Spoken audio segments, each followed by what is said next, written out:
Hello everyone and welcome back to the Ideal Nutrition podcast. Hope you've all had a fantastic week. Today we are going to be talking about the impact of carbs before bed and whether they can help sleep. So we're going to be covering a few topics like the mechanisms, the timing, the glycemic index of the carbs to consider, the pros and cons, and also how you could potentially put this into practice. So we're going to start off with the mechanisms, and there are actually so many mechanisms, which is one of the reasons why I would prefer to focus on outcomes, but I think it's still worth us talking about. So there are two main mechanisms that are most commonly talked about. The first one is the tryptophan and serotonin pathway, and that's based largely on the logic that carbohydrates increase insulin, which helps more tryptophan cross the blood-brain barrier, boost serotonin and melatonin production. And those are directly tied to sleep quality and onset. So that's like one of the mechanisms proposed. The other one is in relation to blood sugar regulation, where the logic is that stable blood sugars may reduce nighttime wake-ups. For example, if somebody had a hypo, that's more likely to lead to them waking up. And on that topic, like very low carb or long fast before bed could potentially lead to disrupted sleep through that mechanism. A little note that I do want to add on those mechanisms is sometimes people can talk theoretically and it sounds very promising, but the practical nature of it isn't as promising. For example, somebody might say, eat X food, it contains melatonin, therefore it helps you sleep better. And there's so much to unpack there. One is that the amount of melatonin in most foods is very, very, very minimal and it's not really that practical. And the second one is if you look at research on melatonin, it does help sleep, but like directly supplementing melatonin on average, I haven't put this one in the show notes, but I've seen research where on average it helped people improve their sleep by about 6 minutes. So if we had a very, very small amount of an increase in melatonin due to food, how much of a difference does that make? Which is why, one, I want to talk about the fact that there's heaps of different mechanisms proposed, and also why I do like focusing on outcomes as well, rather than just being like, this increases melatonin, so therefore it should help. Yeah, and I guess the studies on the effect of carbohydrates then specifically have actually got a fairly mixed results. We know that whether it's complex or low GI carbs has a kind of interesting different results. So one of the most discussed studies, or the one that I found, is by Afagai et al. And they looked at high GI meal of jasmine rice around 4 hours before bed, and it did significantly reduce the amount of time it took to go to sleep. A few little caveats with this study is that there was only 12 people in this study. So yes, could be promising, but it's important to consider that that's not a huge sample size. And the meal distribution was interesting with this one as well. So 90.4% carbohydrate, 8% protein, 1.6% fat, which is not your typical dinner meal before bed, if we're being honest. We've done it again. We've got the same study again. But yeah, that's exactly right. And that was actually something that I did see with a lot of people commenting on this topic, where they were pointing out that there's sometimes you see some of these benefits, but then the practical nature of the meal is like it's so heavily skewed towards carbohydrate and it's not really a normal meal. Have you got any other research or anything like that you want to talk about, or any other thoughts? I do, but it's looking more at the opposite and what can cause insomnia. So I'll let you take it away first. Yeah, so I've just got some other thoughts. So I think eating too much food too close to going to bed could obviously be an issue for things like reflux. I haven't gone deep in the research on this, but it seems pretty well documented that it does reduce sleep quality if somebody has heaps of food right before going to bed. Eating too far from bed could have implications for blood glucose level regulation, similar to the things I was talking about with that extended fasting kind of thing. And something I found interesting is that there's not as much good research comparing timing as what I would like. I see a lot of people talking about these rules like stop drinking water 3 hours before going to bed, stop eating 2 hours before going to bed, so on and so forth. And I thought there'd be heaps of research just looking at time, but there's not as much as I was hoping for. No, I found the same thing. There was nothing super clear to say what time frame. Obviously, that specific study was 4 hours. Potentially, it makes sense then to have a decent carbohydrate meal 3 to 4 hours before sleep, which for most people is at dinner time. But given that you're normally having a fair bit more protein, we know that sometimes the uptake of tryptophan can actually be reduced if protein in the meal is higher. So if we say that, then maybe it does make sense to have a snack after dinner or closer to bedtime with just the carbohydrates. Yeah, and that was one of the most practical recommendations I've seen for years. It's just a small carbohydrate snack. Maybe a high GI one potentially could help as well. But yeah, interesting there's not heaps and heaps there. There's heaps actually though on the amount of carbohydrate and also the quality of carbohydrate. Once again, it could be skewed a bit by healthy user bias, but there was a lot of overall leaning towards like lower glycemic index carbohydrates being linked with better sleep. But if somebody on average has lower glycemic index carbohydrates, do they have more micronutrients coming in? Do they have a better fiber intake? There's a lot of things in there, but it is worth noting that if we're comparing total carbohydrate intake across the day, that there is some positive stuff there too. Yeah.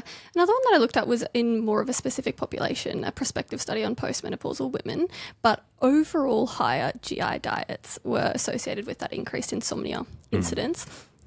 Things like high fiber fruits and veg didn't have this same effect and actually were, related to reduced incidences of insomnia, which then makes it quite easy to, I guess, make an overall recommendation that generally we should be focusing on lower GI carbs, things like starches, whole grains, fruit, veg, that sort of thing to help with reduced insomnia.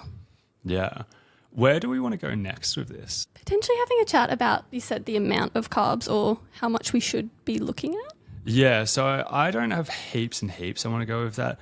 There was a little bit looking towards lower carb versus higher carb diets. And one like massive review on this found that higher carb diets tended to improve REM sleep and low carb diets tended to improve other stages of sleep, which I'm like, that's not as great as I wish it would be, because it seemed like either had different benefits. And once again, that does lean back towards this concept of you have some personal preference here based on that, I would say. Yeah. Just for anyone listening again, we know that in the REM stage of sleep, your brain is a lot more active. Your brain relies on glucose for fuel. So that's why it makes sense that when you're having more carbs, your brain is more active and you enter that REM sleep more easily as well. Could there be downsides of adding carbs before bed? I think so. I think let's address one of the common misconceptions that people say, and that's, do carbs cause fat gain, which causes fear around carbs, and people bring this up. But we know that this isn't directly the case, and fat gain is primarily linked to total calorie intake rather than having some carbs before bed. Yeah, something I'm not super proud of, but there's a research review that I have paid attention to and like read every copy of all the way back super far. I spent more time than I'm proud of on this. But the research review goes through each major nutrition study as they come out, and it's like in real time. So it's almost doing a bit of like nutrition history. But something I found really interesting, like going through this over the years, is it's like every month there's like a study on meal timing in relation to body composition. And the reviewer would take everything seriously and like unpack it as if it was an individual study in isolation, trying to explain why the findings were what they were, and then would put them in the context of the overall research. And every month would be like, make it seem like having carbs late in the day is bad, or you should like avoid carbs early in the day, or whatever. And it would always, each month would look a bit different. And then you like zoom out and you balance out the research, and it's so clear that it just doesn't matter. It's your total intake. That said, if you try to avoid having carbs after 5 p.m, what are you going to do?